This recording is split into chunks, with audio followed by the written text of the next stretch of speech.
Hello, everybody, and welcome to a Revolution Radio tradition. This is the Dropback. And for those of you new to the Dropback, you're probably wondering what this is. So the Dropback is the NFL Draft in rewind, so to speak. We're going to take a look back at last year's NFL Draft as we get you ready for this year's NFL Draft, part of Draft Week here on Revolution Radio Live. I'm Paul, joined by the chairman, CEO, president, founder, and whatever other amazing accolades we can throw on top of him of Revolution Radio Live, Jeff Kirby. What is up, everyone? How you guys doing today? We are here. We are live.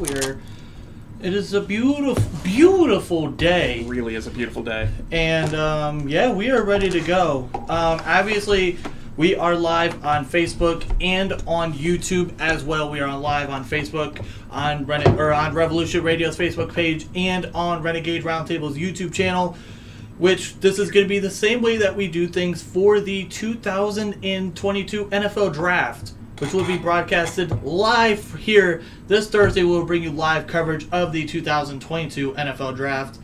It is going to be a blast. It's going to be an awesome time. It always is. We're going to break down all the first-round picks. Sorry, Cleveland fans, you don't have a first-round pick this year. Pittsburgh, on the other hand, we do. So we will be obviously going with that. We will be discussing what could happen with Pittsburgh, and it's going to be a very interesting time, to say the least. And I'm excited. Always excited to be here as part of the draft coverage. It's one of the most exciting things we do every year here at Revolution Radio Live.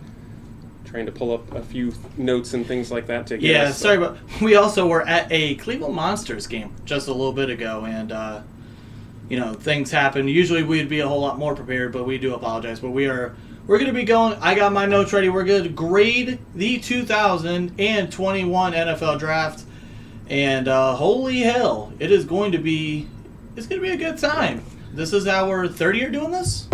Yeah, we started this. Was part of 2020 when we launched Revolution Radio.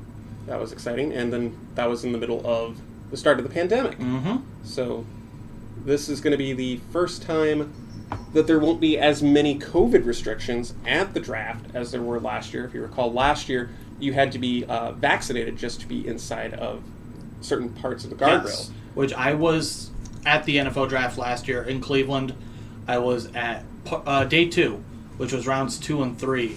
So I got to see it was for you guys in Cleveland to draft Jeremiah Owusu-Koramoah, and the Steelers who drafted Pat Freiermuth in the second round, which was kind of nice. So obviously, and he became a big part of that of the offense for the Steelers. But that's not what we're going to talk about here. We're going to talk about the first round in this draft, and there's a whole lot of interesting features that happened with that draft.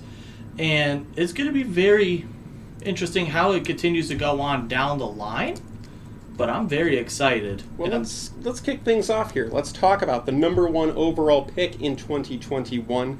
This one was kind of a no-brainer if you're going quarterback like Jacksonville had to Actually, hold on, time out. It was not because if for those that have been around last year, you were trying to persuade me into thinking that Urban Meyer and the Jacksonville Jaguars were going to select Justin Fields number 1 overall. Well, in hindsight, it might have helped Urban Meyer's career, which did not last long. Not necessarily. Did you see how Justin Fields looked mostly last year? Well, we also don't know what he would have done in the Jacksonville system. We know what he did in the Chicago system, but we don't know what he would have done in the Jacksonville system. We also don't know if maybe he could have tempered Urban Meyer a little bit, because I can't imagine that somebody like an Urban Meyer, who I don't understand why any network wants to touch him at this point. Can we be very honest here? What he did was reprehensible and stupid for somebody who's making that much money to lead a team. But Trevor Lawrence at number 1. You know what was funny is you and me were together for the game after, or like the game that stuff happened. We were together because it was the Cincinnati-Jacksonville game, because Joe Burrow took him down the field for a game-winning field goal. I do remember that. Mm-hmm. All right, so what do you think? Was Trevor Lawrence the right guy at number 1? Would any of the picks have mattered other than Trevor Lawrence for Jacksonville, or would it have been fait accompli for Urban Meyer regardless? You knew that Trevor Lawrence was going to be number one. It was going to happen. It was bound to happen. And obviously, his college career at Clemson was phenomenal, sensational, and you knew what was going to happen. You knew he was going to end up being the first pick in the draft. So I graded this pick a C+. Wow. All right. It has been a bumpy start for Trevor Lawrence. And Jacksonville in general with this Urban Meyer regime that is long gone now. He less than a 60% completion percentage. He had 12 touchdowns and 17 interceptions. Not a good ratio. Now, obviously... Did you just ratio them? Yes, I did just ratio the Jacksonville Jaguars. Obviously, now, he was dealt with a lot of drama within the organization. Obviously, with Urban Meyer and all the shenanigans that went on with that. I do believe that now he has a year under his belt. He understands more of the NFL than he did coming in, obviously. He is under Doug Peterson now, who is a Super Bowl winning head coach, and they've added to their offense. They added Brandon Sheriff from Washington, who was an all-pro guard. They also added Christian Kirk to that monstrous, ridiculous deal. You did add Zay Jones from Las Vegas, and you added Evan Ingram. I think there is still upside there. I think that they went out in free agency and tried to upgrade as much as they can, but we'll see what happens. Do you really believe in Peterson as the new head coach in Jacksonville? Do you think he has the right tools to take Trevor Lawrence to the next level? I mean, it's very possible. It's interesting to say the least. I mean, again, he is a Super Bowl winning head coach. What more that helps you out a ton. So, in the draft, you compared Trevor Lawrence to Ryan Tannehill. Do you stand by that? I mean, yeah, Ryan Tannehill was still, Ryan Tannehill still, he's not a top-tier quarterback, and he had his issues at the beginning part of his career. Now, obviously, he has been revitalized a little bit in Tennessee. Overall, yeah, I still stand by that pick. C+. Yikes. There's definitely some room to grow there for Trevor Lawrence, but to be fair, in the number one pick, I don't think you should be necessarily growing heavily. You should be able to come out of the gate Not necessarily. Deliver. Not necessarily.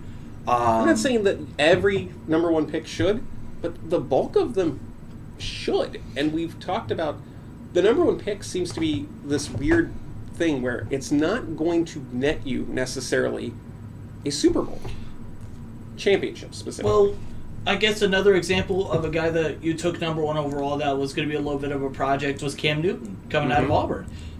And you saw what happened with Carolina. In his fifth year, if I'm not mistaken, went 15-1, went to a Super Bowl, won the MVP. It's just... And then crashed back to earth the next Well, few years. part of that, too, was what happened was in 2018, Norv Turner came in, and now they were going to implement a passing offense that Cam Newton had never seen before. And then that was the year, obviously, he gets hurt. If I'm not mistaken, the downturn to that season, because they were very good that year, was actually that Thursday night game against Pittsburgh, where Pittsburgh dropped 50 on them. And that's when I think the downhill happened for Cam Newton. All right, so Jacksonville taking Trevor Lawrence number one, rated a C+. I should probably mark that And down. that is not the worst either. I have a funny feeling where that's going to head. Let's go to the number two pick. The New York Jets on the clock, taking from BYU quarterback Zach Wilson. That puts two quarterbacks off the board in the first two picks of the first round. That was a very unusual occurrence, and it would keep going as we continue on with the draft here. I graded this a D+. Yikes. Now, if you remember, I was not a fan of Zach Wilson. If you recall. You compared him to Drew Lock, which I don't think that's a compliment. I just was not a fan of him. And it wasn't... there was something about him that I just didn't like. And if you look at his play, he played in 13 games. He only had 2,334 passing yards, 9 touchdowns to 11 interceptions. So again, not a good touchdown to interception ratio. And if you were, like I said, I was not high on him, and I think so far through year one that prediction has been correct. But I mean, he still has time to prove me wrong. Obviously, with the NFL draft this coming up here in a few days, you have Pick 4, pick 10. There's the chance that they can maybe go after a wide receiver there. So that's something to talk. That's going to be an intriguing thing to see what happens. But I just felt like at times he looked lost. And sometimes it felt like his confidence wasn't there. And it could be hard to gain that back. You could argue that the New York Jets themselves feel lost. They're still struggling to find their way in the Meadowlands. What would you say to the Jets fans to give them optimism heading into this Thursday's NFL draft? I think for me, he's still young. You just got to give him a little bit of time. And he has upside. It's just you got to give him time and just see if, a year under his belt is going to really help. How much is that going to help him out? Do you think that the fact that Zach Wilson was a one-year start is definitely playing a role in how he is performing in the NFL? It could very well be. I mean, we've seen that at times, but it's just a matter of, again, it's learning and maturing and adapting. That's what it's all about, honestly, when it comes to the NFL. So, we've got 2 quarterbacks off the board so far here in the 2021 draft. Let's take a third as the San Francisco 49ers go North Dakota State's Trey Lance. And this one created a lot of trouble, I would say, in San Francisco. There's a lot of confusion as to what the future holds. Even though San Francisco, with Jimmy G, made it to the playoffs and almost went to the AFC. I'll say went to the NFC Championship. They almost got to the bowl. They almost they were almost the, for lack of a better term, host city, the host team for the Super Bowl. Because had they won the NFC Championship, that team was going to have their fans travel to LA, to SoFi Stadium. So that would have been that home field advantage that you desperately need when the going gets tough. Yeah. For me, I graded this a non-available because Incomplete? Incomplete, Okay. because there's not really much that you could grade him on. He really didn't do much this year. It'll be a matter of maybe this year, depending on what happens to Jimmy Garoppolo, this will be the year that you could truly make that grade on. What do you see as the future for San Francisco? Do they stick with Jimmy G, or is this the year that they kind of move away from him, try to put the focus on Trey Lance, and prove that this number 3 pick was worth that?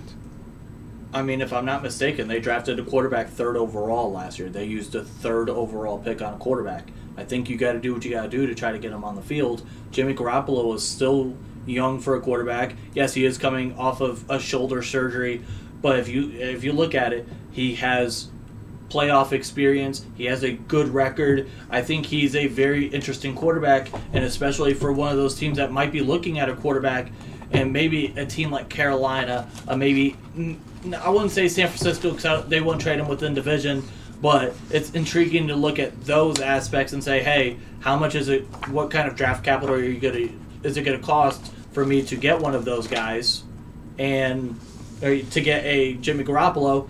That it becomes intriguing and to see what they can get back for. So Trey Lance at number 3. Let's stop taking quarterbacks. Let's switch it up a little bit. That's what the Atlanta Falcons said at the number 4 pick when they went to Florida and grabbed the first tight end off the board, that being Kyle Pitts. Yep. Kyle Pitts, what do you think? He was an A-. I graded him an A-. All right, that's a solid pick. This was a fire pick for Atlanta through year 1. He's shown that he could be a top tight end in the game, over 1,000 yards. He only had 1 touchdown, which is a little interesting, but he did also average 15.1 yards per catch, which is pretty damn impressive and pretty incredible, and that's pretty good if you ask me. And now I'm going to be interested to see what happens when you switch out Matt Ryan, who is in Indianapolis, for Marcus Mariota.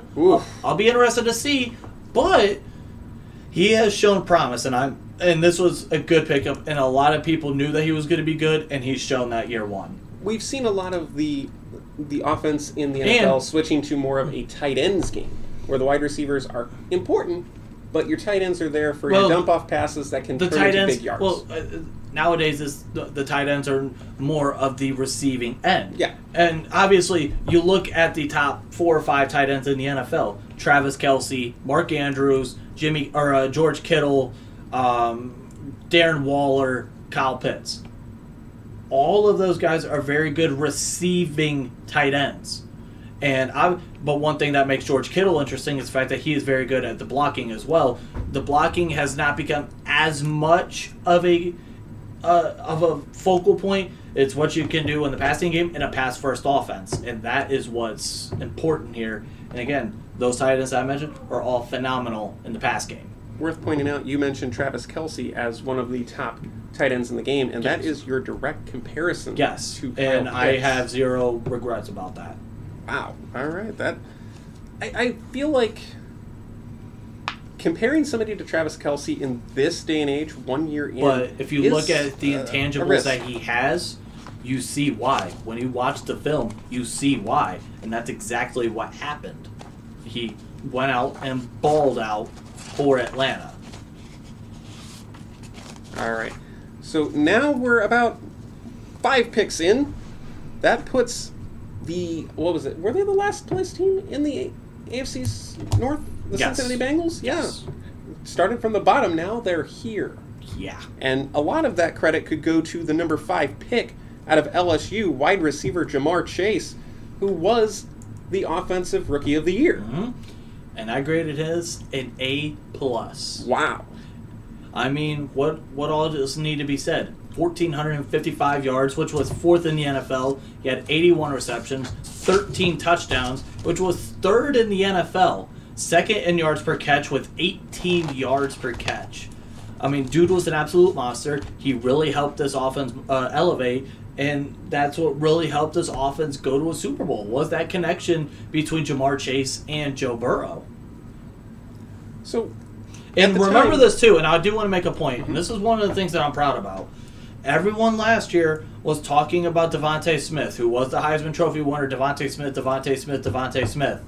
And Hunter, who will be on the show with us this Thursday, he can vouch for me as well and saying, I was like, hey y'all, because don't forget about Jamar Chase, because he did not play in 2020. I said, do not forget about this man.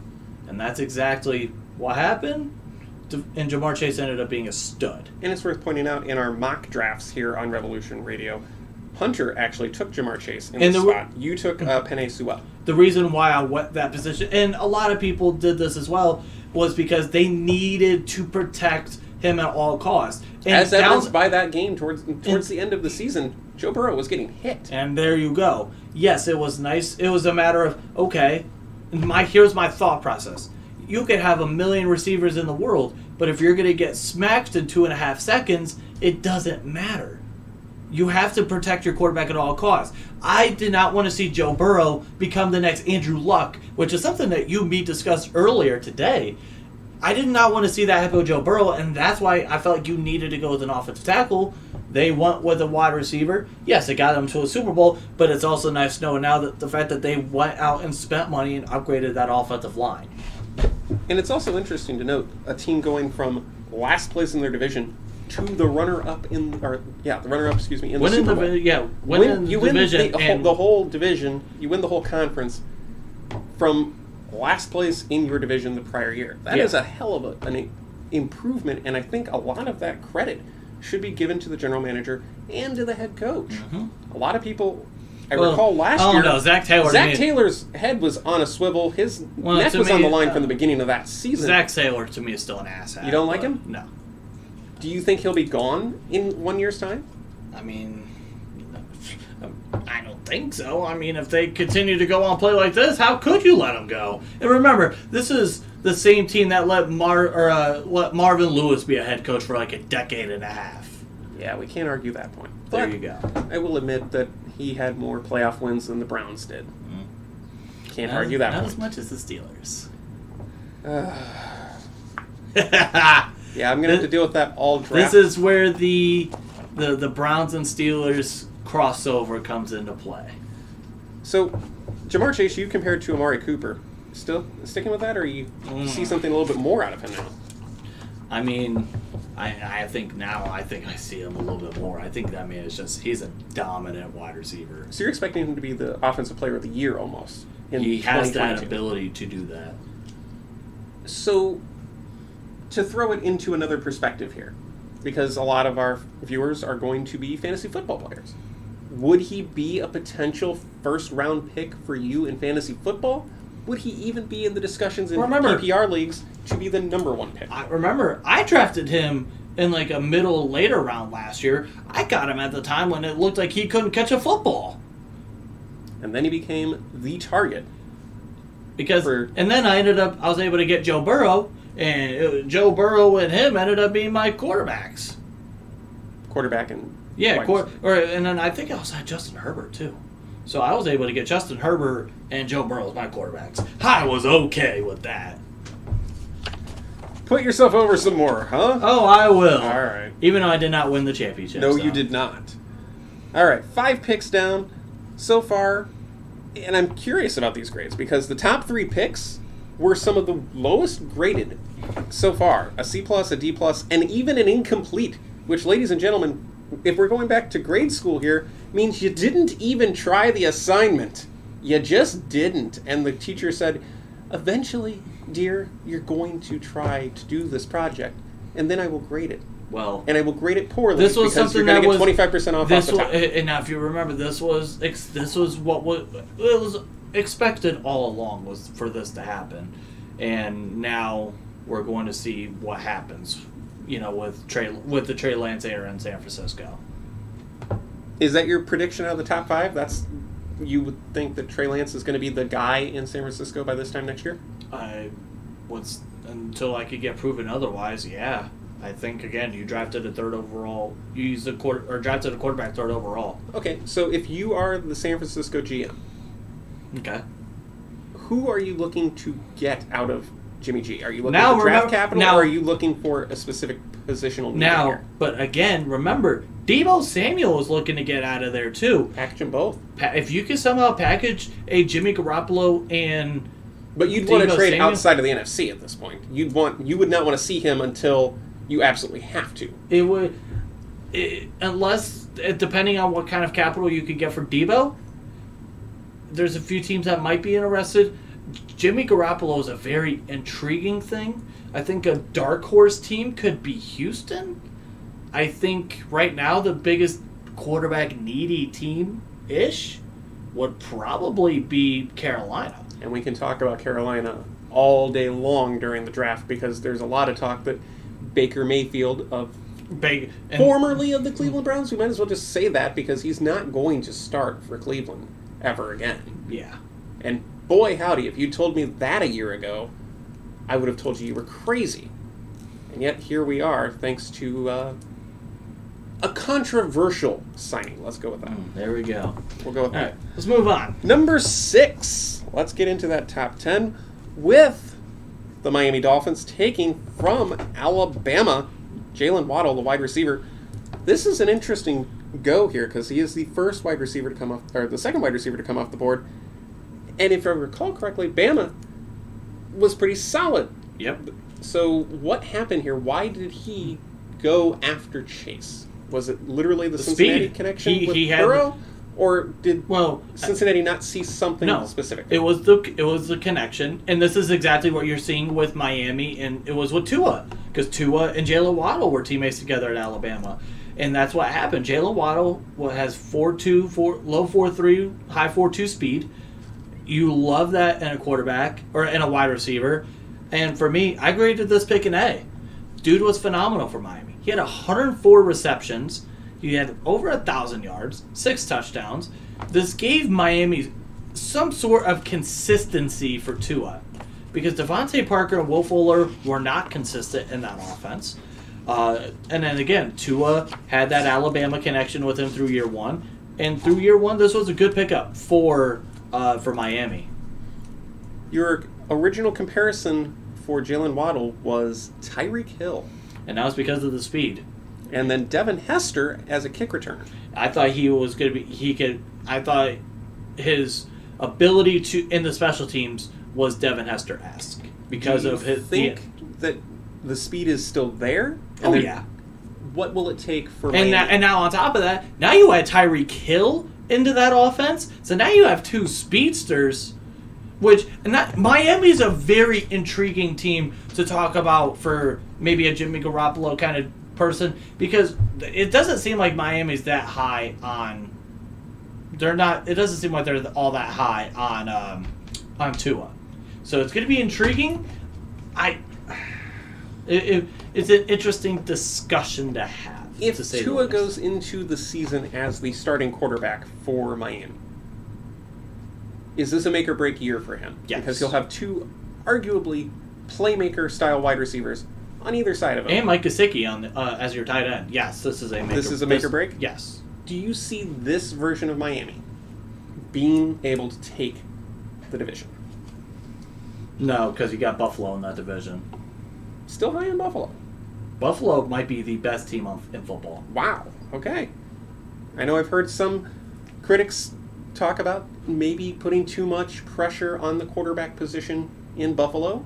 No, I disagree. And cracking under pressure. No, that if it wasn't for their defense, they had a good shot of going to the Super Bowl last year. All right. But yeah, this was a good pickup for Miami. I should point out that Jalen Waddle was Hunter's mock pick. Yep. So if you're looking for somebody's mock draft to Which, by the way, guide yourself through the 2022 draft, looks like maybe you should grab Hunter's. Well, actually, you know what's funny is, real quick, spoiler, me and Hunter, I reveal my mock draft tomorrow. I forget exactly what time, but if you haven't yet, go and subscribe to Renegade Roundtable's YouTube channel. Click the notification bell. You know when we post videos or when we go live. We, again, tomorrow, Mock Monday, my mock draft will be revealed. It is a fun time. It was a good conversation. And, yeah, it was a whole lot of fun. And I'll obviously post it everywhere else, too. Try to get some conversation going to see what people think. Because this draft is going to be very interesting. Boy, I hate Mondays, and calling it Mock Monday makes me feel a little bit better about myself and my disposition of Monday. Mondays suck, but what doesn't suck, the number 7 pick for the Detroit Lions, going offensive tackle out of Oregon, Penei Sewell. Mm-hmm. Wow. I mean, I'm going to go with A here. We're going 4 straight A's. So that's kind of what you're hoping for if you're an NFL executive. You're like, oh, we got this one right. Hot damn. Yeah. Why did they get this one right? And you know what's intriguing? What is intriguing about this? The 4 A's that I've had have been the 4 picks that have not been quarterbacks. If you want to put that in perspective.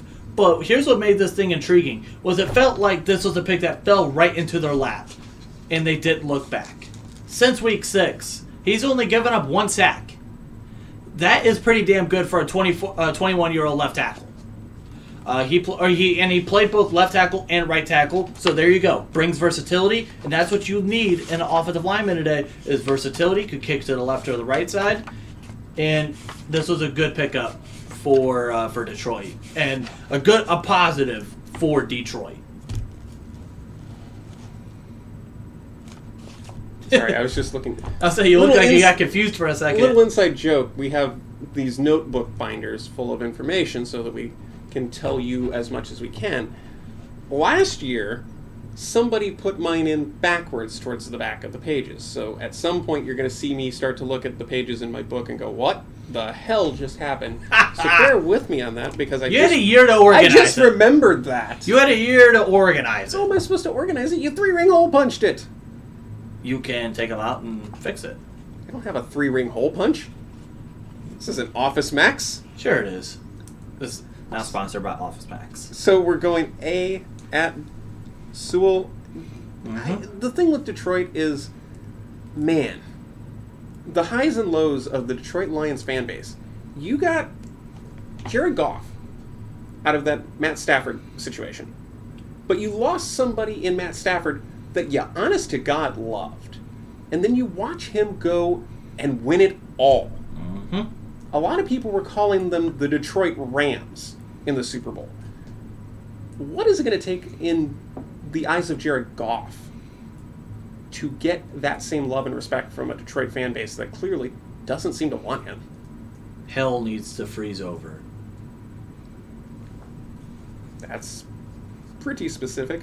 Also specific, that was also Hunter's pick on his mock draft. So Hunter was killing it on the mock drafts last year. I would imagine his mock draft will be highly sought after. I know I'll have a copy of it. We're going to charge you this year. Damn it. All right. Let's move on to number 8 to the Carolina Panthers. Yeah, going the South Carolina Gamecock. Did you really have to use the name Gamecock? Yes, I did. Oh, man. Well, Jesus God.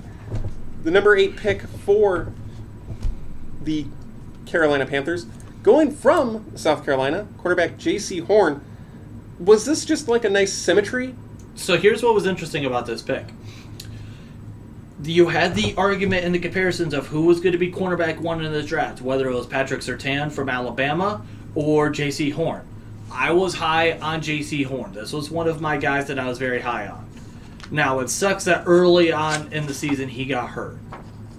He ended up, I think it was Achilles tear, if I'm not mistaken, that he did. So you didn't really get to see much out of him. So, I mean, I gave this like a C. More of maybe an incomplete because we didn't get to see all that much out of him. And it'll be interested to see So wait, what you're happens. giving him a C and an incomplete? Well, how does that work? Just write it down as a. We'll just put it as a C. Okay. There's not. I mean, there's work still to be done, now, but it's not a bad piece. Real quick, and I'm going to kind of bleed into that next pick real quick with Denver as well, with Patrick Surtain, who I graded as an A. Now, that would be the cornerback from Alabama, yeah, going number 9 to the Denver Broncos. Which I graded that as an A. This was a home run pick for Denver in that defense. He was a stud, and he proved that he could be a number 1 corner. And he only gave up 3 touchdowns all of last year and had 4 interceptions. That's a good ratio right there. And he needed to play well, especially once Von Miller's departure to LA, and he did just that. He balled out for Denver. Going to first, let's go quickly back to Horn. You compared him to a bigger version of Kyle Fuller. Which, I mean, I mean, as of now, I can't really say that I disagree with that. It's just, right now, we haven't been able to see much because he got hurt so early in the year. Meanwhile, Patrick Surtain, Nnamdi Asomugha. Which, Nnamdi Asomugha, people remember, he was a dog for a while. He was a beast. And it's similar with Patrick Surtain. He was a beast as well. So we're going to round out the top 10 here. Mm-hmm. With another, so we're going to go back-to-back Alabama players. With the 10th pick, the Philadelphia Eagles did select Devontae Smith, wide receiver from Alabama, who was the reigning Heisman Trophy winner at the time. And I graded this pick a B. But it is also worth pointing out that this was originally the Dallas Cowboys. Yes, this was the first trade of the night, and it came at pick 10, and you gave this a B. Yeah. He looked pretty good with Jalen Hurts, who was, again, once teammates at Alabama. Their identity became more of a run-heavy team down the stretch. But he did have 64 receptions for 916 yards and 5 touchdowns while averaging 14.3 yards per catch. That's still pretty damn good if you ask me. And, yeah, I don't have an issue at all with this pick a year from now. But it is worth pointing out, you gave an A to Jamar Chase, an A plus, to Chase, and an A to Waddle. Yep. So what can be improved for Devontae Smith I think it was will get him to that A level? I think it was just a more of the kind of offense that they were running in Philadelphia. They became more of a run-heavy team. That's what happened. Do you still see Marvin Harrison in him? Oh yeah, and you'll hear me more talk about Marvin Harrison on Thursday, as there is another player in this draft who I give a comparison to Marvin Harrison, who is one of my favorite players of all time. So, out of the top 10. To be fair, you have not been terribly critical of the top 10, except for 2 key players, and they're both in the top 3, being Zach Wilson and Trey Lance, both quarterbacks.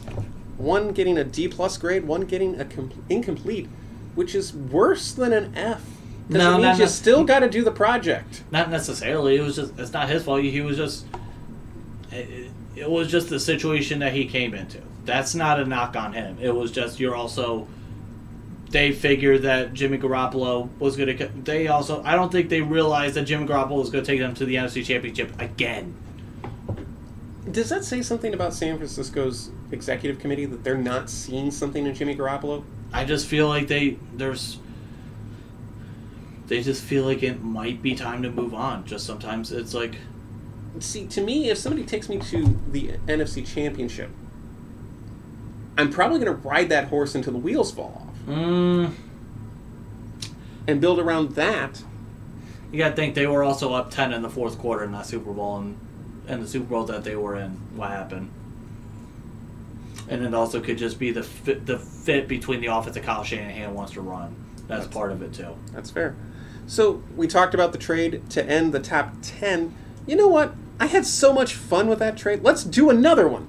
The Giants trading out of number 11, and all of a sudden, the Chicago Bears, the monsters of the Midway, are in play, and they take a quarterback from Ohio State.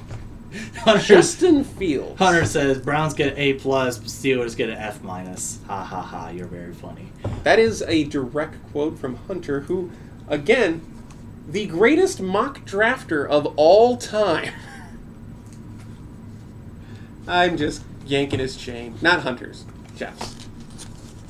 Hunter really is the greatest of all time. So, Chicago did... they traded up to get Justin Fields, which was very interesting because we didn't know where exactly he might land. There was a talk where once we got past those top three guys, he could have fallen hard. I think New England would have been intriguing because obviously, and we'll talk about this a little bit later on down the line, they selected a quarterback. Mm-hmm. So there was thoughts about that as well. And Bill Belichick and Josh McDaniels, they would have found a way to make him. Implement him into that offense, but instead it was Chicago, and it was Matt Nagy. I graded this as C, and I said, I don't know. Now, how much of this do you want to blame on Matt Nagy? All of it, because Matt Nagy is an idiot. But also, there's just sometimes he looks Dude, so well. I watched Matt Nagy literally hand a game over to the other team, and all he had to do was kick a field goal to secure the deal. So, Matt Nagy is as competent in football. You have to still be able to play. You're the quarterback of the team. You still got to be able to. It doesn't matter if he looked lost out there. That's fair. I mean, yes, you don't know how much of that was on Matt Nagy, but you still have to. You still got to go out and play.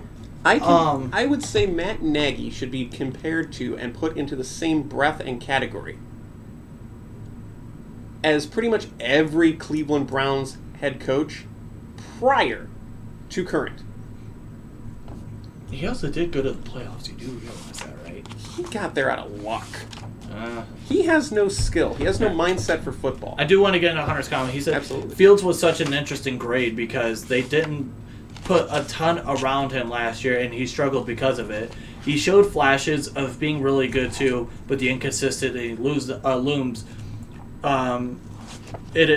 Is it him, or is it the fact that he had nothing around him? Guess we'll see. Yeah, that's something to consider as well.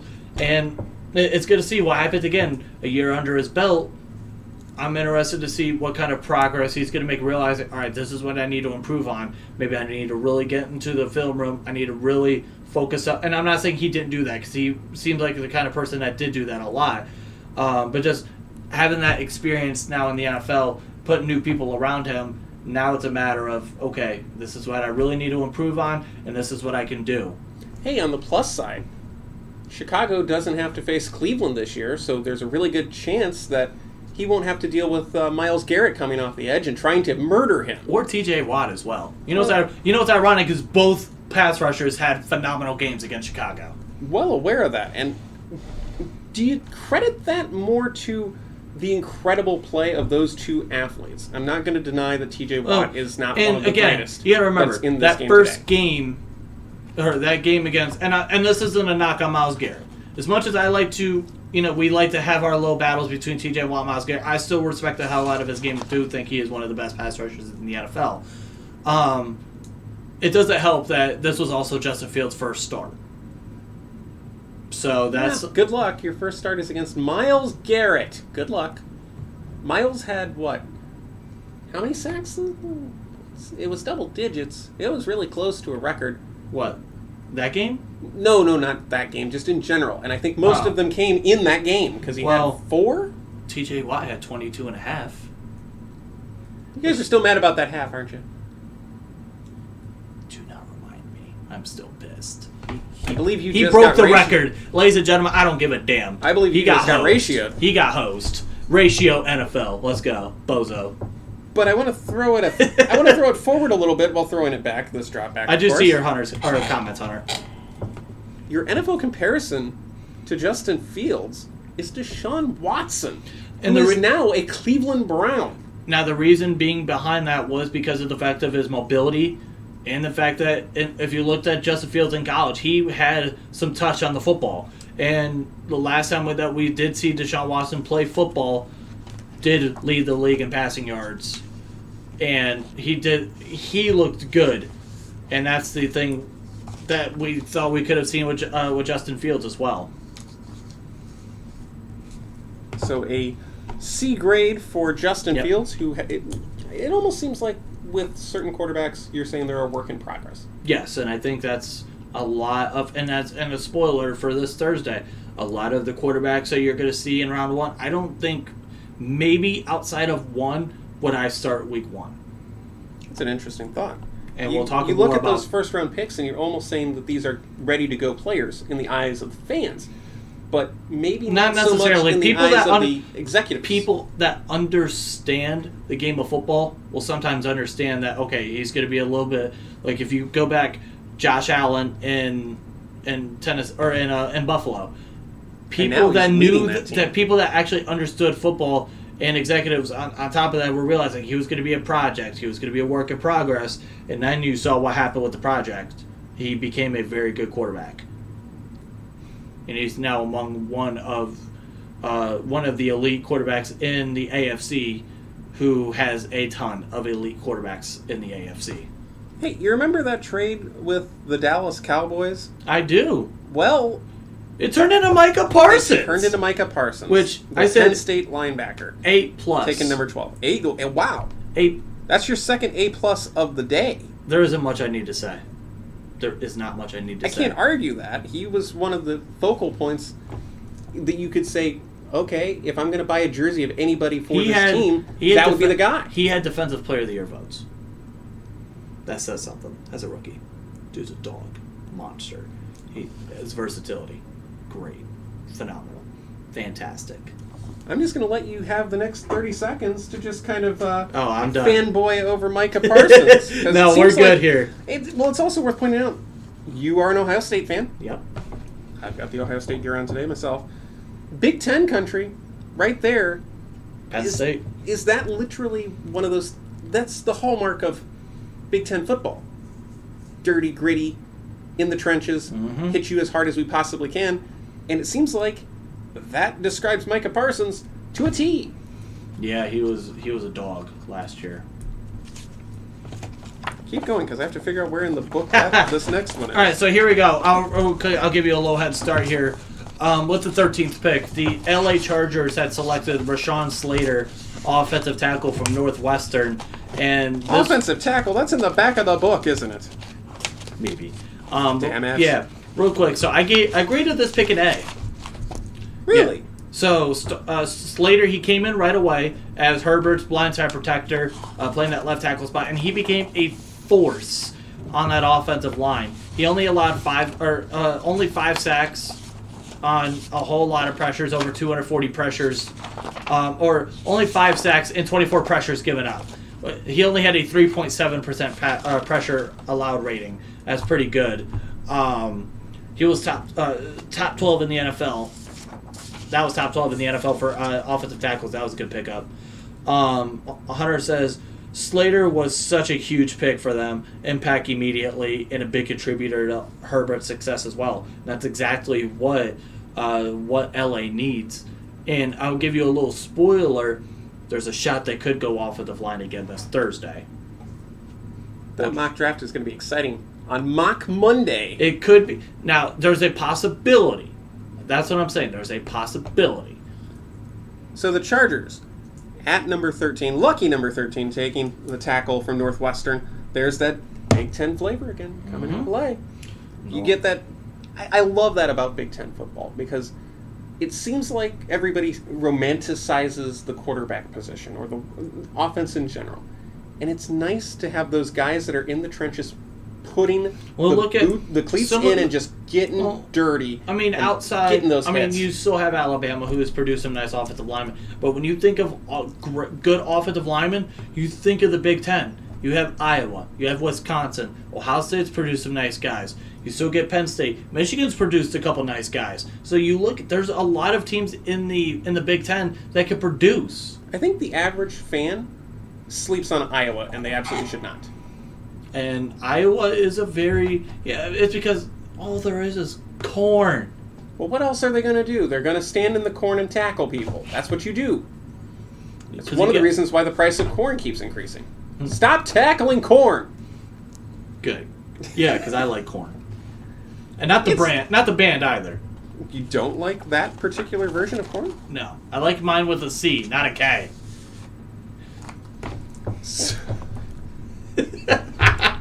Well, there's that one. Let's go with the number 14 pick, the Jets.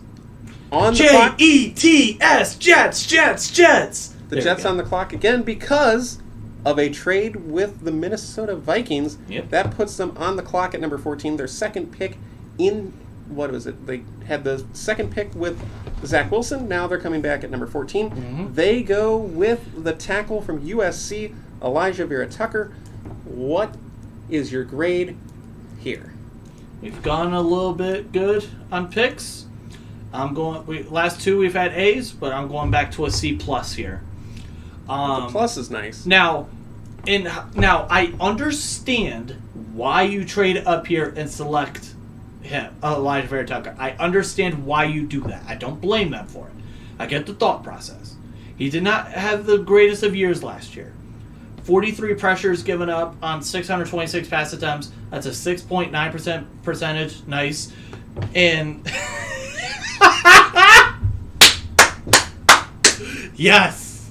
Which a 6.9% pass block or whatever rate was bottom 20 in the league. That's not great for that's not a great year for year one for Elijah Vera Tucker, and I think it'll just be something he's gonna have to continue on and build on and grow in year two for the Jets.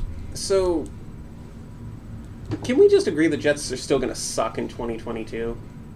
They're the Jets. Because it just doesn't seem like what is the city? Hold on, here I'm doing this. We are in Cleveland right now, New York. I have beef with you right now. Yes, we're talking about baseball for a second. I have beef with you, New York. What city is the Jets from? Or what does it say? New York. You suck. There, we're good. That'll be timely in a year's time when we go back and watch this one again. Let's hit number 15, and let's hit it hard. Speaking of another city that I absolutely despise, Boston found the future quarterback for the New England Patriots. The predecessor Alabama's to the GOAT. Mac Jones. What do you got here? Because I'm curious where you're going to go with this. What school did he go to? That would be Bama. Alabama. What's the first letter in that college?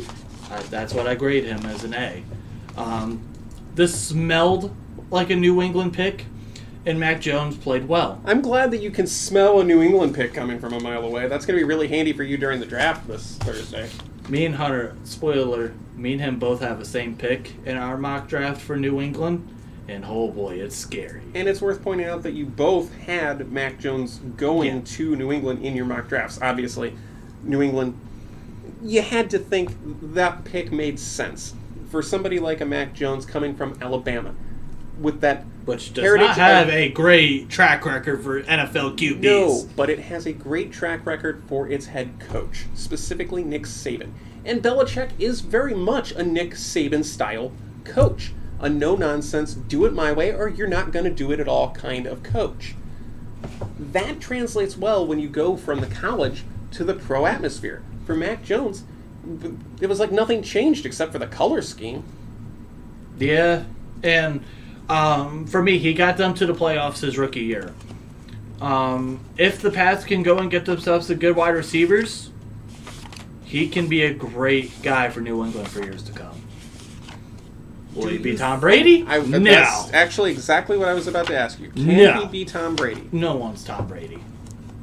And welcome back to the NFL, Tom Brady. You retiring some... Oh, can I say Am I allowed to say that on the air? I'm not even sure. Sure, why not? Like, he retired for a long enough time to get a cup of coffee and a, timeshare in Maui or something. What the hell was that? There's a whole lot going on. That basically changed the course of the NFL indirectly because now you've got a new head coach in Tampa Bay who is inheriting a team that may or may not have Rob Gronkowski. We're still not sure if he's coming back. But you're apparently inheriting the greatest quarterback of the modern era. All I gotta say is I can't wait for the pick after what we're doing. Where the hell is the linebackers? So here we go, real quick. Again, I will save Yo Paulie for a minute. Arizona. Save me? You should have put these in order, damn it. All right, you do them next time. Score 2, motherfucker. Savin Collins is the pick at number 16 for the Arizona Cardinals, linebacker out of Tulsa. Mm-hmm. Your grade for this young man is? Middle of the road C. He came in, he was going to be behind Jordan Hicks, and we knew that he wasn't going to be a starter right away.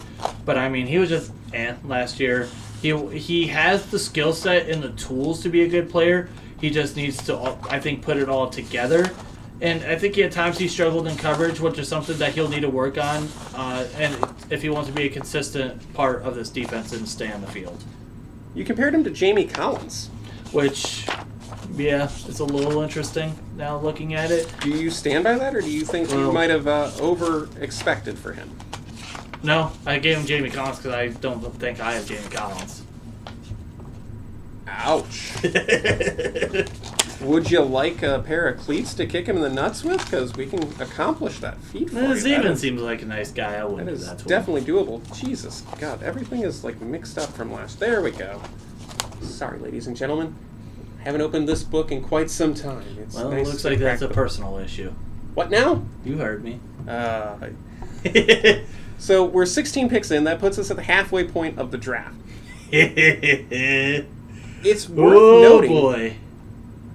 Several A's after the top 10. And that is something that is very critical to the NFL executives. You want to have that home run pick.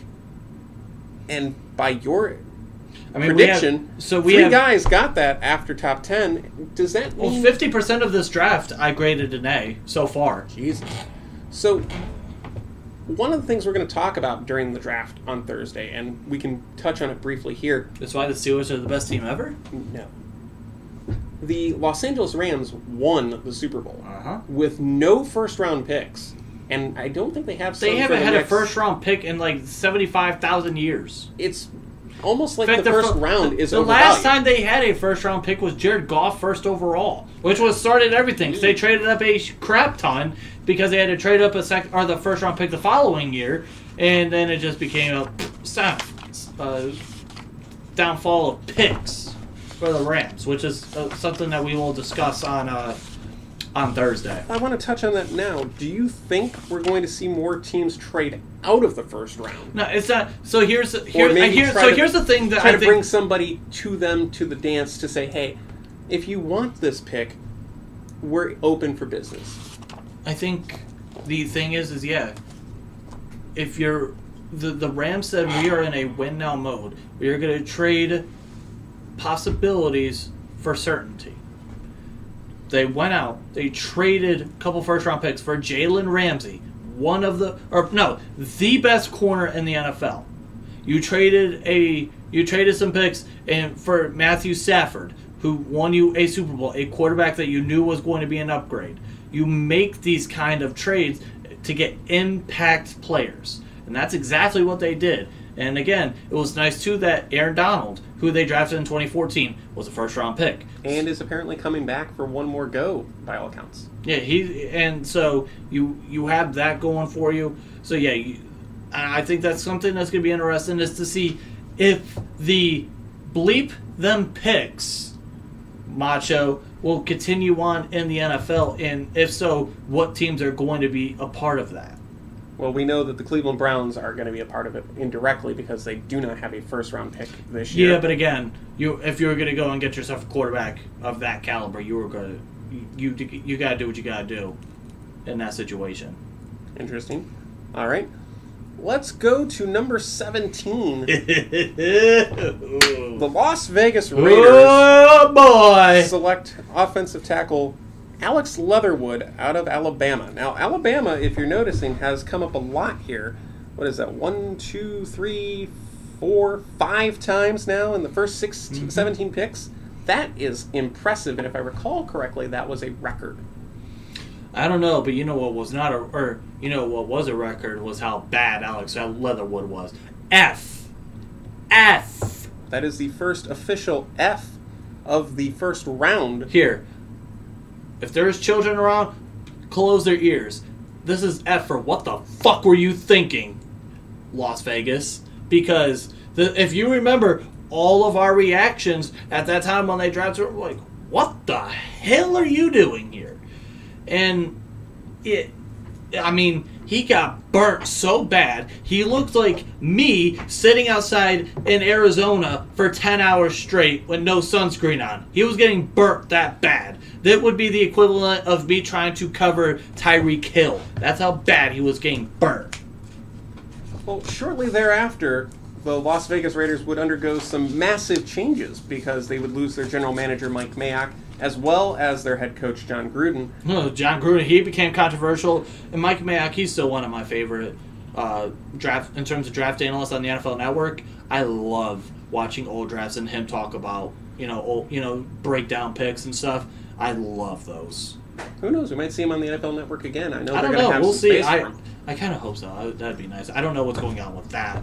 But yeah, talking about Alex Leatherwood, they had to move him to guard because of how bad he was getting burned at tackle. And he was a 5-star recruit, number 4 nationally. He's the highest ranked in the class. He's a smart player, or he's a smart dude. It's just, and also he gave up 8 sacks and 63 pressures, which ranks most for both in the NFL. So it's safe to say that Leatherwood has been a liability throughout the season. So is there any saving Alex Leatherwood, or is this a situation where the Raiders would be wise to just eat some cap and get rid of him now? I mean, I don't know about all that. I think just see what he can do, see what kind of development he could put himself to. But right now, short leash for him? Maybe. All right. So that's the first absolute 100% failure, and it goes to Alabama. Yeah. Take that, you crimson suckers. I'm looking through real quick to see if I have any more Fs. Is that the only F of the night? Yes. Holy mother of God, you have just seen the F-bomb. Huh. I forgot that thing still works. We will have that going for the NFL drafts as well. God, I hope not.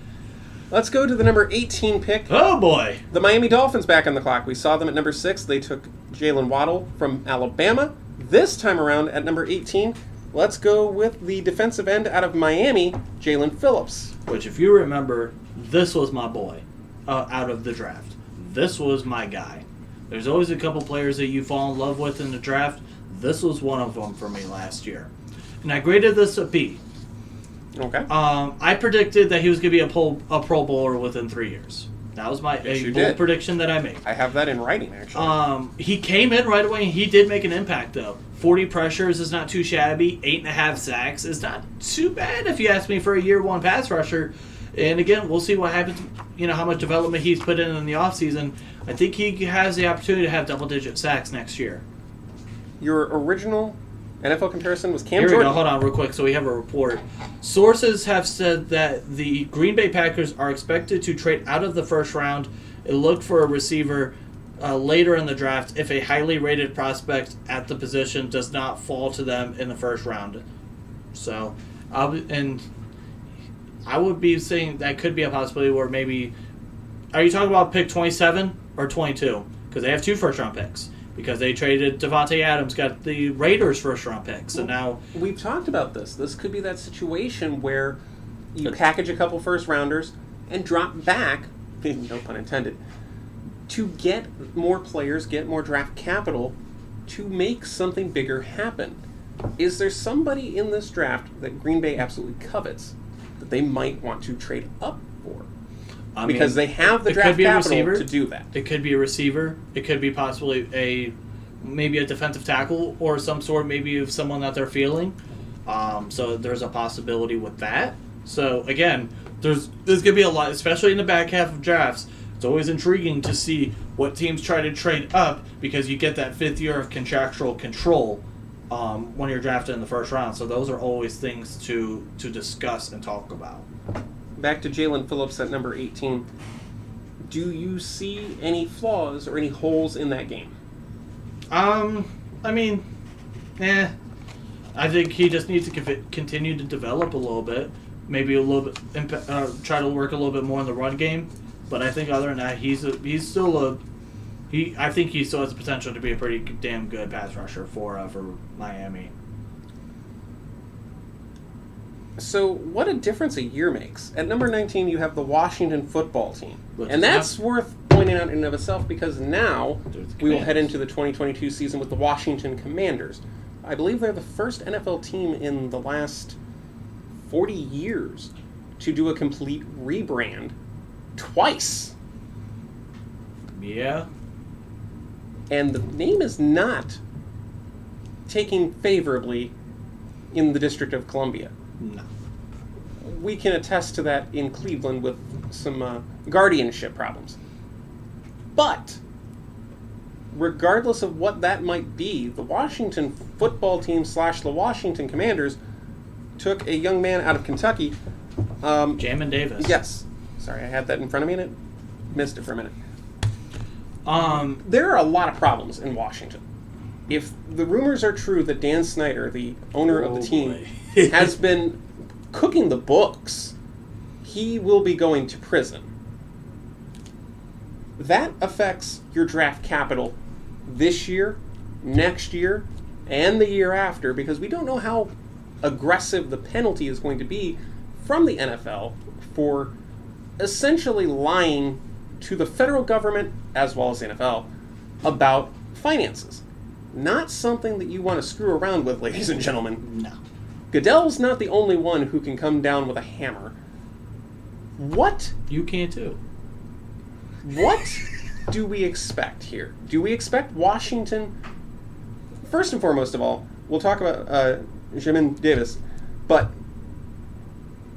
Washington is so screwed right now. Well, now also the fact that they traded for Carson Wentz, so that's their quarterback. That was a team that early on in the draft process, they were looking to be a team that could possibly go for one of these quarterbacks in the 2022 class. Now that does not seem like the case, although I would never say never in terms of that. But yeah, Washington's Washington.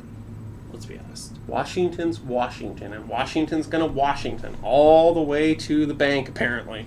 Oh, yeah, for a withdrawal. Obviously, we'll get to heavy withdrawal. Go to Jamin Davis for a minute, linebacker from Kentucky. I graded this a C-. And I said this on last year's show. I said that the lack of experience that he had was going to be an issue. He did play 540 snaps, but you could tell that he still is a little bit raw. And now with the year under his belt, and again, I've mentioned this a few times. We'll see how he looks later on down the line with a fresh offseason to build and grow some of the flaws that he had in his game, just in terms of coverage and all that. Your NFL comparison was Zach Cunningham. Which is a little interesting. A little interesting. Let's see. Would you like to elaborate on that by chance? No, I would not. I plead the fifth. What the? This isn't an inquisition. Okay, it kind of is an inquisition, but it's not an inquisition. Maybe it's also because I'm very intrigued to talk about the 20th pick. Well, let's jump into the number 20 Which pick. This was the second half of the trade with Chicago that dropped them from 11 down to 20.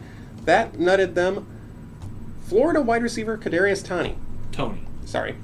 Kadarius Toney. Toney. It's spelled Tony. That's how you spell it. Played. So, wide receiver for the Giants. Did they really need a wide receiver here? Yes. Did they really? Yes. So you're convinced at the quarterback position they're okay? Well, no, but at this point there was not a quarterback that you were going to take. Well, you could always trade back further. No, I think in this case they needed to try to get Daniel Jones a wide receiver. And what's interesting now is the fact that the Giants could possibly be looking to shop Kadarius Toney. Reasons why? I don't know. I don't think any of us really knows right now why, but it's interesting to talk about and to think about. But just strictly from what he did last year, I graded this a B-, very, very close B-, C+, one of those areas. We'll go C+.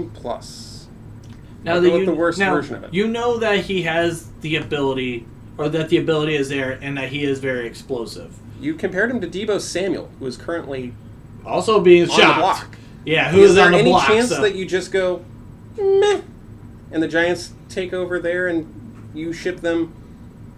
It'd be intriguing. Is that something that you would do if you were the Giants? Sure. Is that something you would do if you were the 49ers? I mean... Because you'd have considerably more control here than you would with Deebo Samuel now. I mean, if you depending on what kind of draft capital you can get out of the Giants, maybe hell yeah, I would. But talking about him for a minute, he doesn't have a good quarterback in Daniel Jones. A lot of people don't seem to be high on Daniel Jones, nor a good head coach. He did not have a good head coach. Joe Judge tried to run that thing like a military boot camp, and it did not work out well. As you can see, he got canned. But from what we did see, you could tell that there is something there. Granted, that's why I kind of give him B-, C+, one of those range. But it is intriguing, again, to note that they could be looking to trade him. So it's going to be very interesting to see what happens at trade night for Kadarius Toney.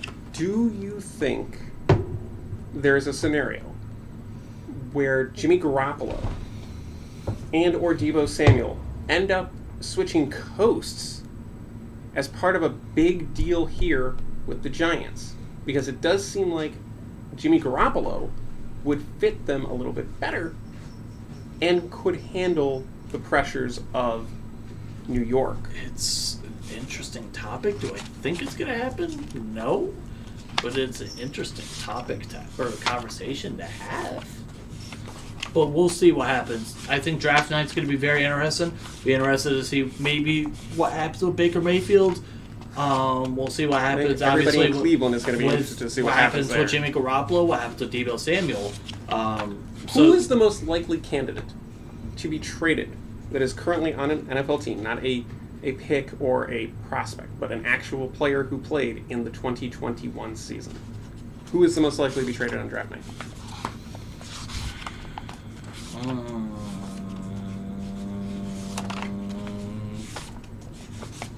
I'm going to say probably one of the receivers, either Kadarius or Deebo. Okay. Well, let's go to the number 21 pick. That is the Indianapolis Colts. With Kwity Paye. Kwity Paye, the defensive end out of Michigan. Yep. This one... F, because he's from... No, I'm just kidding. I was going to see if you were going to go that. No. Would like to point out, you both got this one right on your mock draft. What made Kwity Paye the pick here for Indianapolis, and did it pay off? What is your grade? I gave this a B. Okay. It was a need for them, and he was solid for them last year. I said that he was a little raw. He only had 19 starts under his belt at Michigan, but he was solid. He had 36 pressures on 349 attempts, which is a 10.3%, which is not the worst in the world. But you would maybe like to see that rise a little bit, maybe have him take that next step next year, and I think he could be a good part of that defense for Indianapolis. You compared Kwity Paye to Justin Tuck. Your thoughts? I still have no issues with that pick at all or with that comparison. So a solid B for Kwity Paye. Mm-hmm. That puts us at number 20. Which, real quick, this is going to be a quick, fast, and in a hurry one. It's Caleb Farley, corner from Virginia Tech. Not available. Incomplete. He didn't play it all last year. 2 incompletes. He had torn ACL. I mean, which is a concern because he has injury history. So it's a little concerning if you're Tennessee, but we'll see what happens. Well, it's worth pointing out, at the time, he had opted out of the 2020 season. Yep. But he was also... And remember, I think, if I'm not mistaken, he caught COVID. He was invited to the draft and caught COVID. So, what's it going to take for him to prove himself? Because he's just going to... Top 10 players in the draft, that's a whole other story. You're now talking 22. So you're not necessarily the sexy pick, quote unquote. I think at the end of the day, you're just going to have to go out there and prove that you can stay healthy and ball out. I think that's all it is, honestly. If you could just prove that you can ball out, Tennessee fans will like him. It does not seem like Tennessee Titans fans are the rowdiest of rowdy fans in terms of, and I'm not saying that's going to cause us problems. Well, for sure. No. What I'm saying is they're not a Philadelphia Eagles. They're not. I'm not saying that they're bad fans. I know some Tennessee Titans fans that are very passionate, and I'm not calling them not passionate at all. I'm just saying they're not. Sounded like it from what you just said. They're not the most aggressive towards players fans. It does not seem like from an outsider's perspective, which is actually kind of a compliment, honestly. That's a compliment. That they're not. But you're the Pittsburgh fan who wants everybody to be loud in Heinz Field. So we're talking about the Titans. We're not talking about the Steelers, which we'll talk about here in 2 picks. I'm sure you're excited. Your excitement just oozing out of you. So let's go to the number 23 pick. This was the other half of the New York Jets trade, which netted the Jets Vera Tucker at pick number 14. So the Vikings trading down at 23 to get the offensive tackle out of Virginia Tech, Christian Darrisaw. Yep. Your grade is? B+. Okay. This was a trade back scenario, and so far this was a pretty damn good pick for them. We saw improvements for him each week, and he only gave up 18 pressures on 326 attempts. And that's pretty damn good for a rookie left tackle, and I think they found a rookie left tackle to protect Kirk Cousins, who did just get another extension, so I think he could be a trustworthy piece to protect that investment for years to come. Well, we're at number 24, and for those renegades of the round table out there, here we go. The Pittsburgh Steelers. You know what's funny? I always say "here we go," and that's actually the Steelers hashtag, and I don't mean to do that as a pun. I just naturally say "here we go." Maybe it's ingrained into you from your black and yellow DNA. Black and gold. Looks more yellow to me. It is gold. If you say black and yellow, you will get you ridiculed in the 412. Pretty sure there's a song about that. Yeah, and he got ridiculed for it. Wiz Khalifa got ridiculed for it. It is black and gold.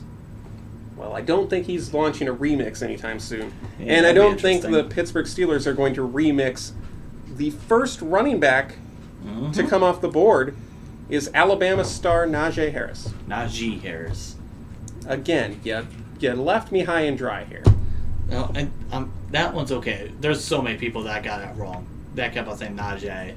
No, it's okay. I give you that one. I give you the. I'm gonna guess you're giving this an A++ with stars or something. I'm honest. I'm honest here.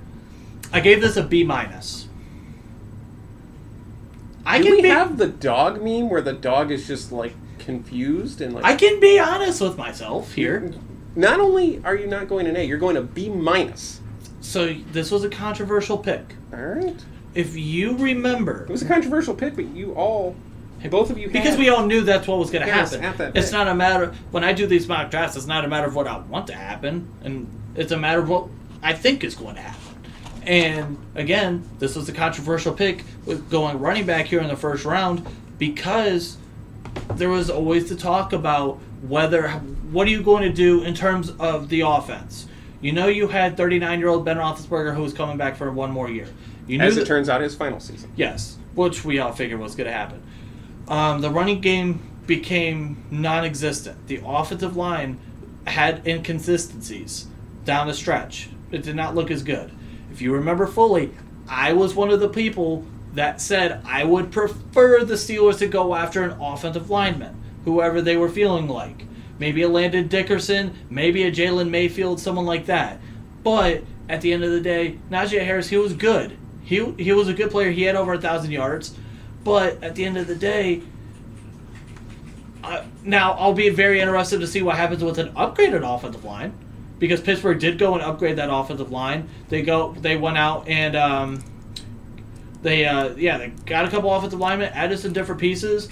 I'll be excited to see what happens now with that Matt Canada offense, where you have a guy that has any sort of mobility in an arm. You don't have a 69-year-old man with a walker trying to throw a football. And yes, I am saying that about my Hall of Fame quarterback.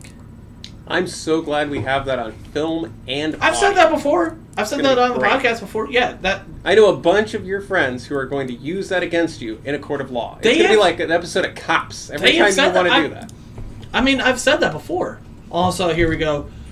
Many teams and league sources believe that Baker Mayfield will be traded on day 2 or day 3 of the NFL draft. Oh, man. So there you go. So Baker's not even good enough for a first-round pick, is what which I figured wasn't going to happen. You have Moses. 1 year left coming off shoulder surgery. That doesn't surprise me at all. We'll get to the Browns here in a couple picks, but... Well, actually, it's going to be very quickly because... We are? Yeah, because Jacksonville's next pick was Travis Etienne, running back from Clemson. That's an incomplete because he was out all year with a foot injury. So I don't have anything to say on him. We couldn't say anything about him. He didn't play. We can't say anything about him. He didn't play. So, I mean, I enjoy your candor here, sir. That's fantastic. So, yeah, I don't have much to say about it. Well, the Browns, and keep in mind, this draft was held in Cleveland on the lake shore in a wonderful job by the entire organization. Cleveland did a fantastic job of showing up and showing out, even during some of the worst weather we've had in April. If you recall correctly, during the draft, it was 50 degrees with a high wind gust and the potential for rain. And then it rained, I believe, during rounds 2 and 3. No, it didn't rain. I was there. There was rain at some point during this. That had to have been a round 1 because I was at day 2. But the weather was just not great. Day 2 ended up being better. Day 2 was okay, but day 3 and no, day 1 was, or day 3 was all right. It was day 1. It was one of the days was specific. Day 1 had some inclement weather. Days 2 and 3 were ended up being pretty good. It's going to be interesting to see how Las Vegas handles those duties because, if I recall correctly, aren't they still doing it on top of a pond? I think they're doing it in front of the Bellagio. So, at one point they were going to boat people over like it's a ferry or something like that? I don't know. It was going to be very interesting. That sounds stupid. All right, here we go. Something else adding to the report. When trading Baker Mayfield, the Browns will be essentially buying a draft pick. It was also mentioned that the team will be paying a large portion of Baker's salary to facilitate a deal, which was something that was going to be considered in terms of Baker Mayfield, was how much of that cap was the Browns going to eat up this year, which is only for 1 year, but it's going to be that's something that was discussed and now could go into fruition. So, speaking of the Browns, too, as we're at the Browns, we are at the Browns at number 26. This is where Greg Newsome, the cornerback out of Northwestern, goes and gets that hometown feel. But if I recall correctly, he wasn't even in attendance. Yes, he was not. Which is just exactly what you wanted with the city hosting the draft, and you have that really nice draft hat, and he gets to put it on at his house. So I graded this a B plus A minus. It was a tweener. And Greg Newsome on the opposite side of Denzel Ward, who did just get a record-breaking extension for the cornerback position, 5 years, $100 million. Do you think he's worth that? Yes. But yeah, he was sensational last year. He allowed less than 40 yards on 8 of the 12 games that he played. That's pretty damn good for a young corner. And in the AFC North. And the only thing that really kept me going even higher for him was the fact that he missed time due to injury. It's not all his fault, but it's just, that is a knock that you have to talk about. But other than that, I have no issues with this pick at all for the Browns. It was a good pickup. So, I do want to shift a little bit here because we do have a minute to talk about the Browns. Baker Mayfield, what is the final grade on his time in Cleveland? What would you say? I mean, at the end of the day, did he... Was he a number 1 pick? Well, yeah, he ended up going number one. No, I mean, was he a number one pick? Well, or was that a... So here's the debate about this. When you look at it, you look at the we'll talk about the 4 quarterbacks, because Lamar Jackson went 32. We'll leave him out of this. If you look at the 4 quarterbacks in that class, Baker Mayfield went 1, Sam Darnold, Josh Allen, and Josh Rosen. It's starting to look like you kind of wish you'd gone and gotten Josh Allen. But and I'm happy that you said that. You just fell into something I was getting ready to say. Oh, look at me, falling into the trap. It's like I'm playing Zelda all over again. The thing is with Josh Allen, I don't think that he was, and I mentioned this earlier, it was going to be a project. Buffalo understood that. Buffalo fans understood that. And they were willing to wait on that. I don't think the Browns had the patience for that. An 0-16 team didn't have the patience to wait out a quarterback? No, not at all. That's fair. And again, Baker Mayfield, you had talks about, obviously, it seemed like it came down to, because Sam Darnold, he was an interesting idea, but also coming out of college, he also had turnover issues. So, do you think the Heisman Trophy was part of the deciding factor for Cleveland taking him in the first place? And do you think that the Heisman Trophy might be cursed at this point? No, it's not cursed, because Joe Burrow won it and he went to a Super Bowl. Did he win it though? Paul, he's in his first bowl season. I'm just saying, if he never goes back to the Super Bowl. But again, we don't know. He have that to argue. I mean, okay, if that's the case, then he might end up being this generation's Dan Marino. We don't know that. But damn, that's not good for him at all. We also don't know. We also have 10 to 15 more years to go with this. He'll end up on CBS having to listen to robotic Bill Cowher over there. Hey, watch it. Bill Cowher's amazing. I could listen to him talk all day long. Could you, though? Yes. All right. Yes, I could. I might put you to the test on that. Good. That's fine. What are you gonna have Bill Cowher come over here and speak to me for 10 hours? No, but we do need additional content here on Revolution Radio. So we'll see about that. Going into another AFC North pick here. Number 27 to be precise. We're going to go with the Baltimore Ravens. How about taking wide receiver out of Minnesota, Rashad Bateman? It's a wide receiver at the end of the first round. Is that... Where do you stand? It was a need, but I graded this a C. Okay. During the draft, this seemed like a steal. Now, 1 year in, with injuries and that being a huge consistent role in the offense, is looking iffy right now. Now, granted, this is not a pass-first offense, but you would like to see maybe Bateman and Lamar gain some more chemistry in 2022. And again, that was a mixture of part of Lamar missing time and Bateman missing time. So let's see what happens in a full off season now, where they can, the rehab, get together, work together, and then see what can happen, and see if anyone that's not named Mark Andrews could be a true consistent role in that passing offense for Baltimore. Because right now, I'm not the biggest fan of Hollywood. Of Marquise Hollywood Brown. Really? What don't you like about him?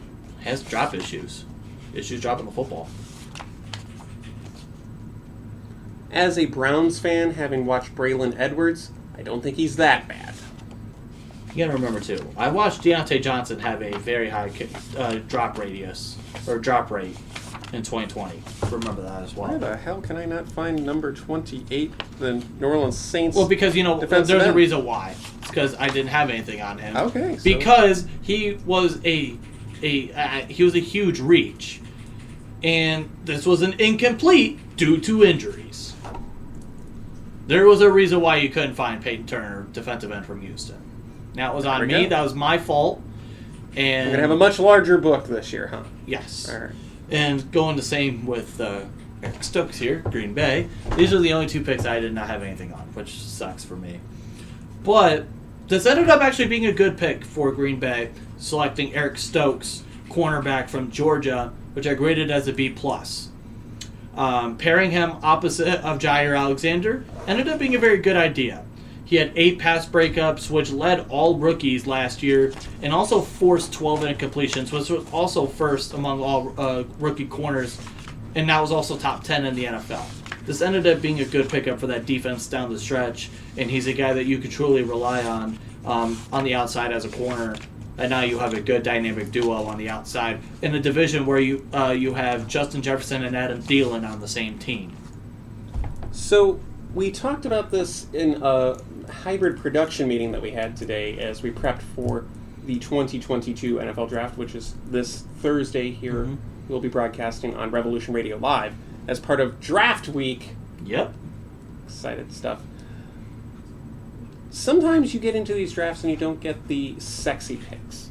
You get the pieces that make it work, that are the names that you'll only know if you're from that area.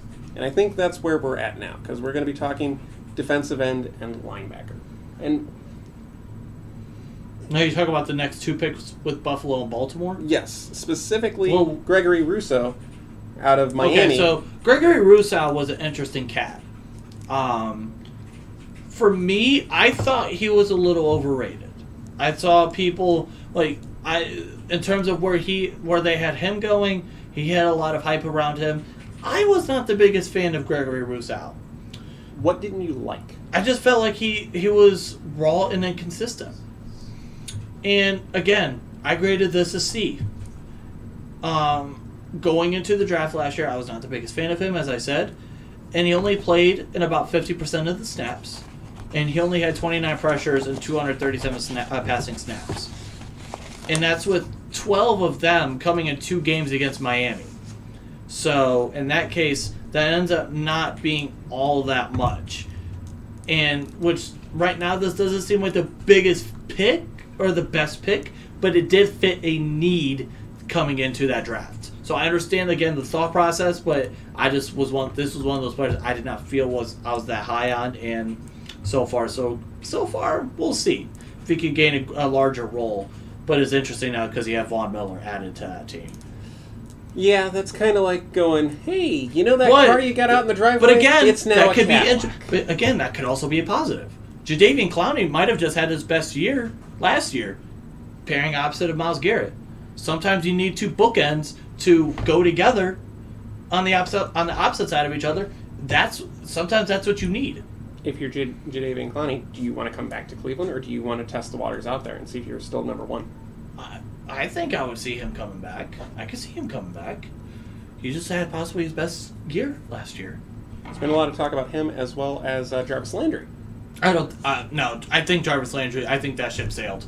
I think that door is closed. Think so? If you listen to Andrew Berry's press conference on Friday, there was not. He didn't really say much. But there were certain things, like little Nixon quirks, that you can hear that, say, hey, he's saying something without saying something, and it was the way that he was talking about Jarvis Landry, where it's like, yeah, I don't see him coming back. It is smokescreen season, though. You hear he was saying... The GMs are always out there trying to get one up on... The way he was saying, he was like, he'll be good wherever he goes, and stuff like that. To me, that sounds like he's not coming back. That's fair. I don't know. He was one of those consistent players that Cleveland had during some lean times as well as some bountiful times. He was a part of that big day in March in Cleveland where they traded for Demarius Randall, they traded for Tyrod Taylor, they traded for Jarvis Landry. I remember, I was in Florida during that time. I was sitting poolside trying to get a tan on when that was going on. And today, you're still trying. Well, I did get a little bit of sun, but... Well, before we continue fawning over you, let's talk about the number 31 pick. The Baltimore Ravens back on the clock. They had 2 picks within roughly an hour of each other because it takes about 10 and some change, I think it is now, to do all this stuff. So after about an hour, we got back to Baltimore. And we got to a linebacker out of Penn State, Jason Owe. Yeah, which is weird because they call him Jason Owe, but his real name is like Odefi Owe. Yeah, it's a weird name.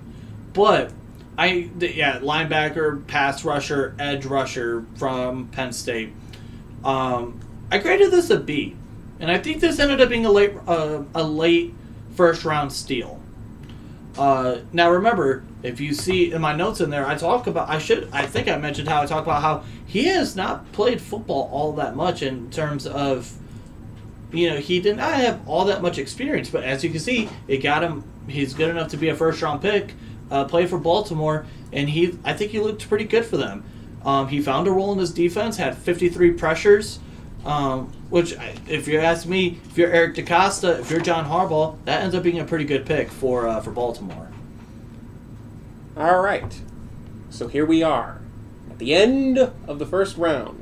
Usually a time where nobody's paying any attention. I pay attention. Of course you do.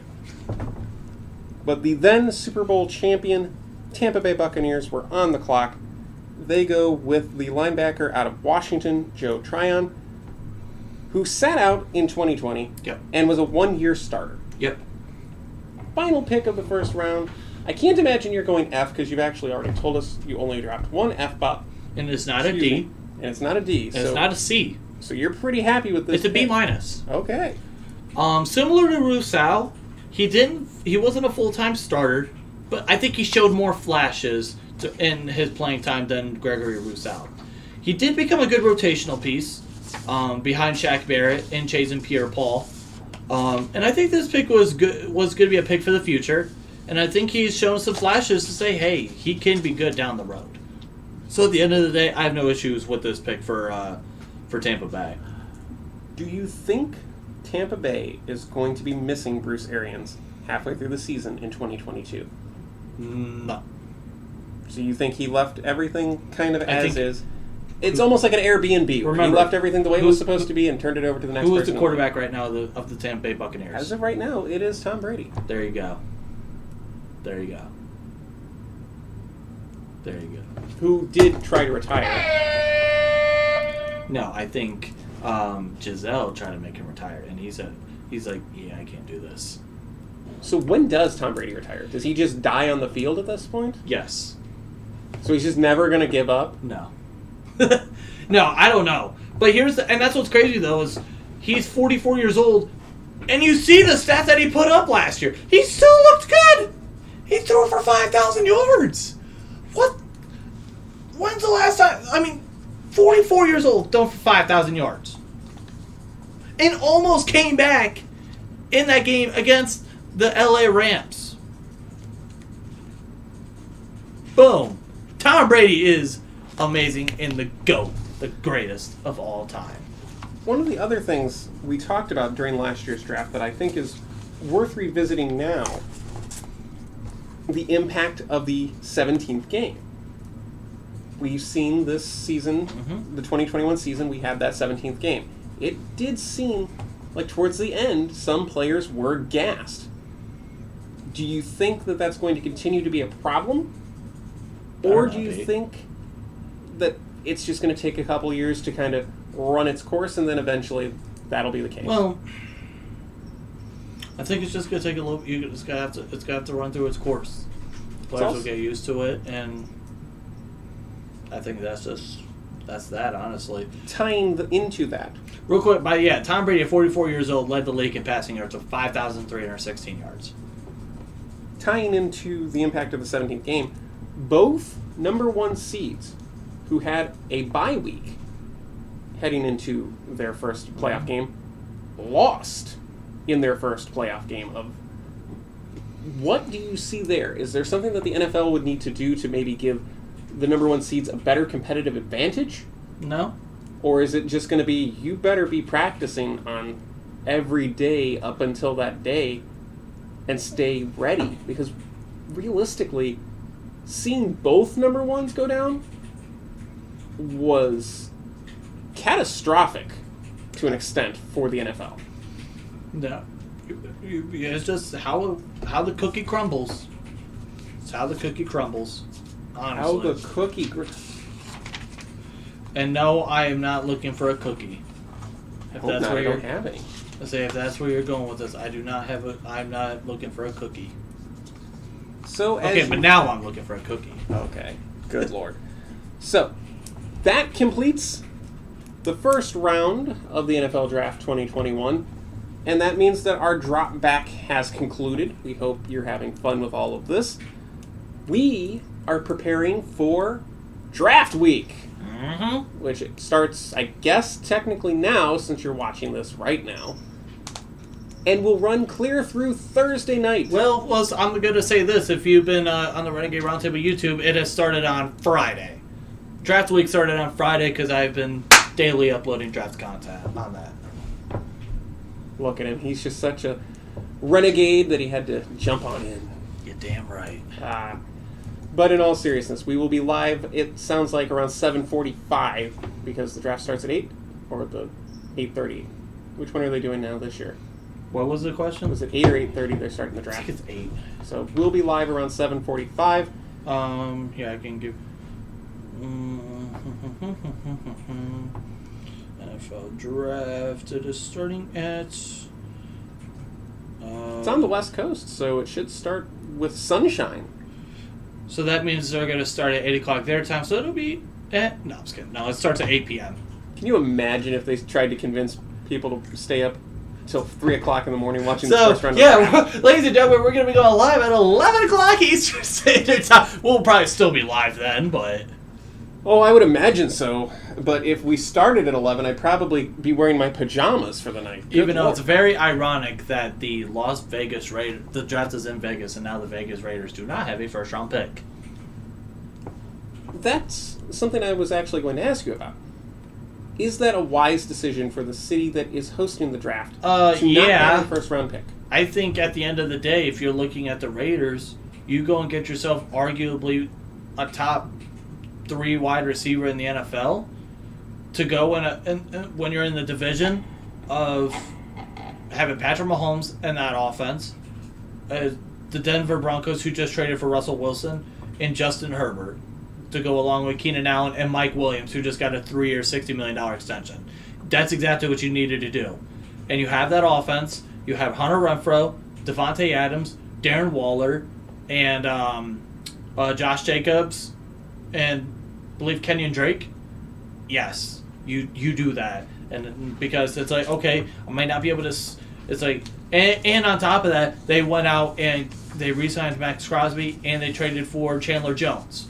Or they were able to get Chandler Jones. I don't think it was a trade, but I think they were able to get Chandler Jones. So now you have a couple players that could go after the quarterback as well. So, yes, I think that was a great pickup for them, and that's exactly what they needed in that division. Well, there are storylines to be had every year at the draft. And 2022 will be no different. And we'll be bringing you pick-by-pick coverage live starting at 7:45 p.m. 7:45, 8 o'clock-ish. It'll be somewhere around that area. Sometime before the draft actually starts, we'll have that. If you haven't yet, make sure to like us here on Facebook, Revolution Radio Live, and also on Twitter. We'll have everything ready for you on there. We'll have all the final touching information for you there. And don't forget Mock Monday. Yep. Tomorrow. Usually this is something that I would have done on Thursday, but I left it up to the people. I gave the fans a vote. What would they rather have done? And it was a unanimous. They would rather have it as a video, as its own separate video. So that's exactly what I did. So I did my mock draft. We'll be revealing tomorrow. And so I'm very excited to see how people react to it. That's always one of my favorite things. I also love seeing how many people just say it's a terrible mock draft because they say it's everyone. But, I mean, I always have fun with that because it's just, it's terrible. Whoa, this is the worst mock draft ever. Yeah, okay, bud. Well, here's the thing. Over the course of the 3 years that we've been doing these drafts, your mock drafts for yourself and Hunter have been more accurate than those of the professionals, quote-unquote, who get paid millions of dollars to pretend like they know what they're talking about. In fact, there was a draft, I believe, 2 years ago where you had a 25% accuracy rate. I think I doubled Mel Kiper's. It was double Mel Kiper Jr. Yeah, because he only had 4 of that. I had 8 of 32 right in mine. So, I'm not saying that you should tune in Monday to find out. But you should definitely tune in on Monday to find out. But I would definitely have my smart device ready to go. And obviously, make sure to go and turn on the notification bell. There's a little bell next to the subscribe button. Make sure it's gray, because that means you subscribed. Click the little bell so you know when we're going live, when that video goes live, because it's going to be very exciting to see who I have the Steelers going at pick 20. I know, obviously, that's going to be very intriguing as well. Where do I have some of the other quarterbacks going? Well, who do I have Baltimore taking? Because at the end of the day, you got to be wary of the whole entire AFC North. You have to be wary about that. Weary? Yes. I have some interesting picks going as high as number 2 overall. You want to know who that is? Tune in tomorrow and find out. As he says in the sexy voice. Oh, yeah. Alright, so that should just about wrap things up for us here. We hope you enjoyed this look back, this drop back. We're dropping back in the pocket to the 2021 NFL Draft, something that a couple quarterbacks probably need to get better at because, yeah. For all of us here at Revolution Radio Live, we thank you so much for joining us. We look forward to seeing you on Mock Monday, throughout the week here at Draft Week. And of course, the main event, the draft, this Thursday night, will be live for each and every pick. Yep. Join us, subscribe, like, share, and follow. Send this to all of your friends. Every single one of your friends. Remember last year we actually had an audience. And we hope to have an audience this year. No, I'm saying an in-person audience. Oh yeah, we did. I forgot about that. Can we do that again? Anywho, good night, everybody.